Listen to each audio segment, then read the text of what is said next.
Hey everyone, and welcome to Already Cancelled. I am Peter, that is Tara, and we are here to talk about the Twilight Zone Season 2, Episode 7. It's called Nick of Time.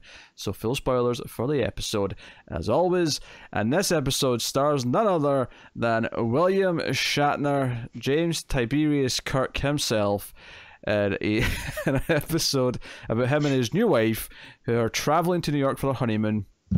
And they end up stuck in a small town in Ohio because their car breaks down and having to wait a few hours for the car to get fixed. So they end up, venturing into a small diner, and there's a little fortune teller, like napkin holder. You put in a penny, you ask it a yes or no question, and it'll give you a generic response of like yes, definitely, or I don't think so, or no, probably not, or something to that effect. And Shatner becomes obsessed with the answers because it kind of successfully predicts one or two things, and he becomes superstitious and paranoid. His wife starts to become very worried about his mental state, and that is kind of the gist of the episode. So, Tara, yes, how did you feel about Nick of Time? This episode's perfect. I loved it. I've got a funny feeling your Star Trek fandom is maybe influencing your opinion on this one. Just a touch. Just a touch. No, I really like this episode. I think it's one of the greats. I think it is. I mean, even following our last one, which was also a great episode, this one has a message, and it has a really great leading actor who is so good looking. What is this review?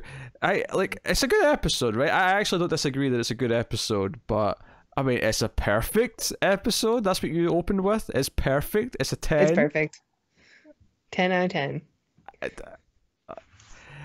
Sometimes it's not a Star Trek episode. Sometimes, Tara, you could be a caricature of yourself, right? You're something of a self-parody at times, and this is one of those times. Well, I think I can make a case for it. Okay, there's one moment in this episode where he goes full Kirk when he's acting. There's a dramatic pause at one point when he's talking to the fortune teller machine, and he does this like dramatic pause in the middle of a sentence, and I went, "Oh, that's the Shatner I know." That right there, that pause. You know where that came from, though? It came from him forgetting his line. Oh, sure, I can believe that. Just take a moment, dramatic pause in the middle of the sentence. I'll remember the line. Searching. So they go in and they get some lunch because they have to kill time. And notably, the guy running the little diner, I don't even want to say waiter because he's the only one there. He's also behind the counter. He's just the guy running the place. He comes over and takes their order, and they're like, we'll have some tomato and lettuce on rye or whatever. And the guy's like, hey, can't I tempt you? We've got some nice, southern fried chicken steaks. Chicken fried steak. Yeah. And okay, fair enough. He's recommending that when they're ordering. That's normal. Not a weird thing to do.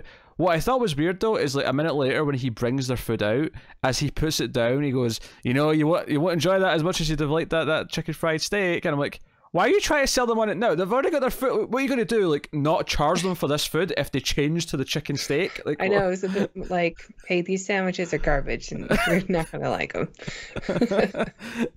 But it's your fault for not listening to me and getting the chicken fried steak. What a weird sales tactic. That's all I could think. It's just such a weird sales tactic. And I know. They're just passing through too, so it's not like, I mean, don't get me wrong. Not like they're going to be returning customers. The iced coffee is also weird to me because I hate coffee, and B, iced coffee is just such an American thing. But oh yeah, iced coffee is very popular. Yeah, so they're sitting there, and the napkin machine's actually napkin machine. I mean, usually a napkin holder is just a napkin holder, but this happens to have a little money making device on it for the store, for the cafe to extort money out of people. Where extort pennies. They get a penny, takes a little penny, you ask it a question. And so one of the first things we hear about Shatner's character is that he is, he's a little bit nervous because he's up for promotion. So while he's on his honeymoon, he keeps saying, "Oh, maybe I should call in the office," and because apparently he's a little neurotic. The boss's secretary, Pauline, apparently she's friendly enough with him that she'll give him the inside scoop. Like he can find out from her if he's got the job or not. And he wants to call, and the wife kind of talks him out of it, and he's like, okay, fine. And they ask the machine a question. Oh, let's have to give it a go. We'll ask it a question. I don't know if it's the first question that he asks, but one of the first questions he does ask is, what about this promotion? Will I get it? And it says, it's already been decided in your favor. And all these responses, by the way, are so generic. They're all like... They're very vague. They could be a response to almost any question. And he's like, I'm going to call and find out. And they're taking it kind of seriously in a jokey way. And he goes up and he calls, and it's like, oh, I got the job. It was right. The machine was right. And he's like, well, I'm going to ask another question. And he eventually says, are we going to get out of here, by 2:30? And the machine says something like, oh, I wouldn't try that. He's like, wait, what? Why? Will something happen if we leave early? It's like, only one way you're going to find out. What? What about 3 o'clock? Are we okay if we leave at 3 o'clock? It's like, that seems like a better idea. Like, it's just these really vague response. This isn't exactly what it said. I can't remember word for word everything it said, but it was these type of responses. He's asked quite a few questions from then on to make him a little bit more paranoid and, what's the word I'm looking for? Superstitious, yes. And we see that, his girlfriend has drawn out these things that he keeps in his pocket, which are like 4-leaf clover and rabbit's foot, like all these good luck charms that are superstitious people have around. Yeah. He's set up as that. But he's coming in with being superstitious. Yeah, he's set up as that type of character, and at this point in the episode, he kind of like doesn't want to leave because the machine said that if they leave before 3 o'clock, something bad's going to happen. So he just kind of like, oh, I've not finished my sandwich. And to his credit, when she says, should we go? I'm like, yeah, you literally just got your sandwiches. You've barely touched them. Like, this is one of my pet peeves in movies and TV shows. There's so many scenes in movies and shows of people getting food at a restaurant and then barely having a bite before they leave. And it's like... Well, they're actors. They have to keep their figure. I'm just saying, cut ahead to the end of the meal before they leave. But, whatever. Anyway, so... He's like, no, we should get ice cream after. Don't you want ice cream? So they have ice cream. So he's just trying to draw it out. He's trying to draw it out. It's just like, come on, honey, you don't really want to stay here, right? All that time. Let's go and look around the town. And he's like, yeah, you're quite right. We should probably go. But he's very hesitant. He doesn't want to do it. He pays his bill, and they walk out. And she's like, come on, you were being silly, right? He's like, yeah, I suppose I was. But I did ask it some questions, and it kind of got them right. And they're kind of debating like whether or not this is possible. Which, by the way, here's where there's a line of dialogue that would never be in a modern like TV show anymore. Not from your main character you're supposed to sympathize with. At one point, it says to her, "Stop treating me like a retarded child." That is a line of dialogue in this episode.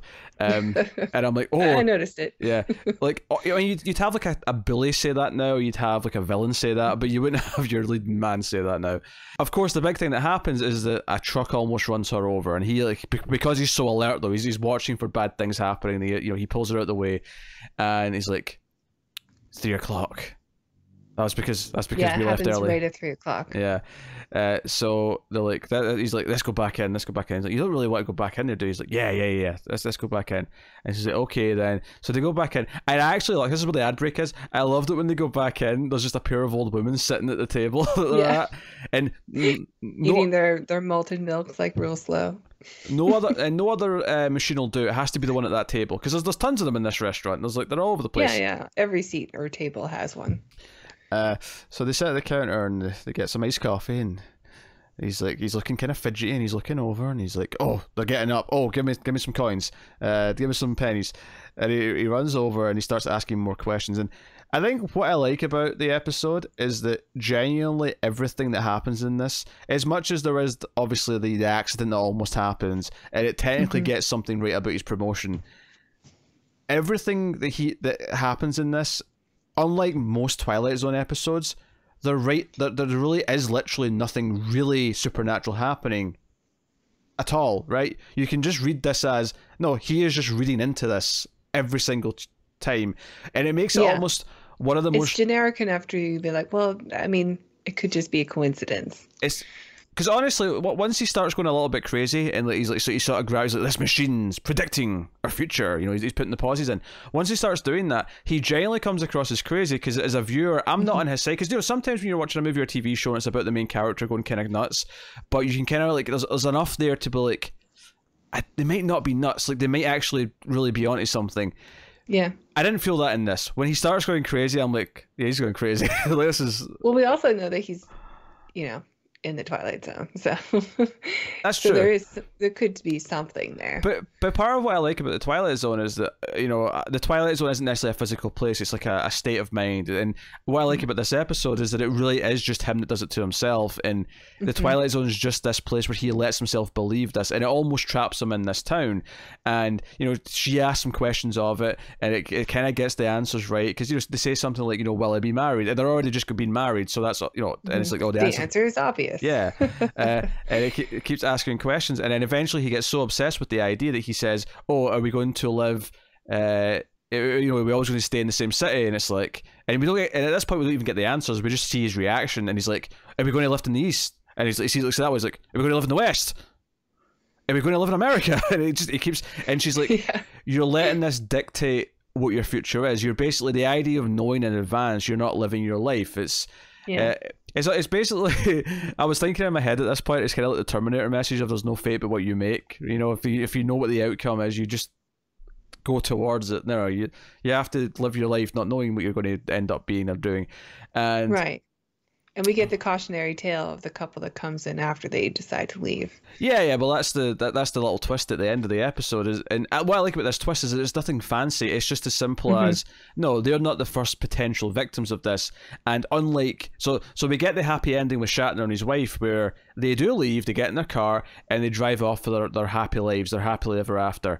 And this couple walk in and they sit down, they look kind of distressed, and unlike that couple though, unlike Shatner and his wife, both of these people are superstitious, and the guy says, okay, can we ask you questions again? And he pulls the lever, and it's like, yes, okay, will we ever be able to leave this town? And you get the idea that these two people were trapped here just like Shatner was, because the car broke down or whatever. Yeah, because they're too afraid to leave. But the questions... They're too afraid to leave the safety blanket of their... Hold on. Their safety blanket of I think this machine, in a way that's telling them the future. Well, kind of, but I mean, I think it's more specific than that, in the sense that it's all the answers have always implied they shouldn't, right? They've basically taken the wonder of this machine so seriously that, and because every time they've asked, can we leave, should we leave, every time it said no or something like vaguely ominous, that so they are trapped here, and it's their own doing because they're listening to these answers of the machine. So I like that ending because this episode is purely just in their own. It's their own fault. It's their own being trapped by their own fears and their own superstition. Yeah, I think it's a really strong episode. No, it's a good episode. I think it's up there with one of the best ones that we've watched so far. I don't know if I'm really good. Like between this and Eye of the Beholder, Eye of the Beholder is leaps above this one, but really, yeah, Eye of the Beholder is like a 10 out of 10 episode. Yeah. This is a solid 8 out of 10 episode of Twilight Zone. Oh, I think this one's really strong, especially with the twist at the end and the performance from William Shatner, who's so good at going crazy on screen. Okay, I'll give you 8.5, but that's my final offer. I'm not. We all discuss this again at the end of the season. I mean, it's definitely the second best episode so far this season. Like I don't think that's in debate. But there's definitely episodes in season 1 that I like more than this one. Yeah, I oh mean, my god! I'm not saying that this is the best one of all. I'm saying that this one's up there, though. I think it's great. So when we get to the end of the whole show, and if we do like a top 10 of the whole show, it's going to be both Shatner's. Yeah, it'll be number 1, Nightmare at 30,000 Feet. Number 2, Nick of Time. Yeah. What I like about this episode title is that obviously it refers to like saving her in the nick of time because it's right at the last second. But what I really like about the title is it's more about how she talks him out of staying here in the nick of time. She's also saved him because if it went like just. If she let this go on even just a couple questions longer, it might have been too late. Like he might have just been trapped here forever. Yeah, and she starts to doubt herself too for a little bit. Like, Mm. I mean, you're right. Some things I can't explain, but but don't let this run our lives. You know, we're married and we're doing this together. No, this is a really solid episode. I think Shatner's performance is good. Top notch. Again, I feel just a hint of There's just so much charisma from him.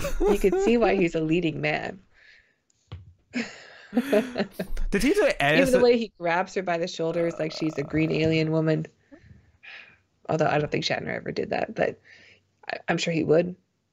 Did he do anything like between this and like notable? I mean, obviously he was in things, but was there anything between this and Star Trek that was notable?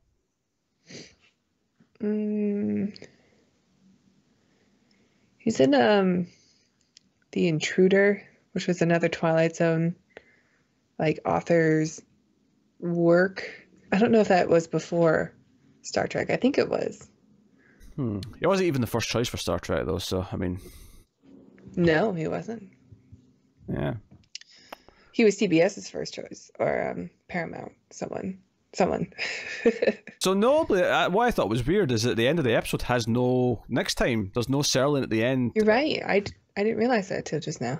Yeah, it really stuck out to me because I'm used to waiting after he does his little final speech for the episode itself where he's like, oh, they just escaped in the Twilight Zone and blah blah blah, and I'm used to it coming back up with stay tuned because creator Rod Serling will tell us about next week's adventure. Maybe they didn't have time, or maybe they stopped doing it. I don't know. Well, we'll find out next time, I guess, if they stop doing it. But at least right now, it's the only time they've not done it. Not including the finale of the season, obviously, because they couldn't. But yeah, I assume like maybe there's a chance there just weren't any scenes that they wanted to cut in order to fit Serling in there. But. Yeah, and to be fair to this episode, there is nothing I would cut either. Whereas the first few episodes this season, there was tons of stuff I would cut. Just cut those, yeah. Yeah. So that's fair. But I mean, all the same, we do have the description for the next one, so I can tell you about it. The next one is called "The Lateness of the Hour." And here's the description via IMDb. The daughter of an inventor objects to their perfect home where they are waited on by mechanical servants. Ooh. Robots. Interesting. I think we're about to get into the episodes that were shot in videotape. There's like 6 of them. So they're going to look a little bit rougher. I don't know if the next one's the first one, but we're definitely getting into that territory. They tried to save money. They thought it'd be cheaper to shoot and keep in mind this is like 1960 videotape because videotape as we think of it didn't really exist until the end of the 70s. But so that's primitive videotape because they thought it'd be cheaper. Luckily, it turned out not to be, so they just went back to shooting on film, and therefore the rest of the episodes look fantastic in Blu-ray, but these 6 look really rough. So, all right, looking forward to it. Yeah, Nick of Time's not bad. Not a bad episode. Yeah, season 2 has set a bar pretty high with these last 2. It set a bar high with Eye of the Beholder. This is like really good, solid Twilight Zone.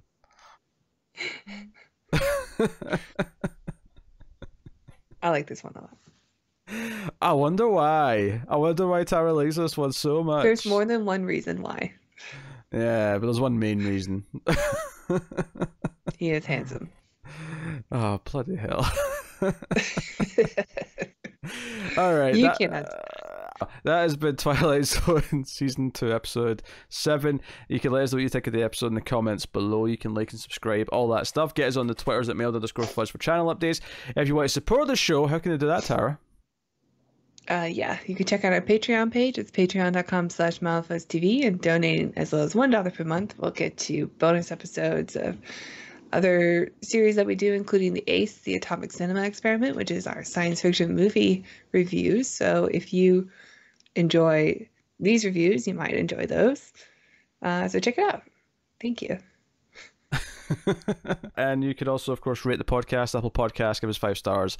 That helps a lot too. So thank you very much once again for watching or listening. We always appreciate it. Keep watching TV, guys, in the Twilight Zone.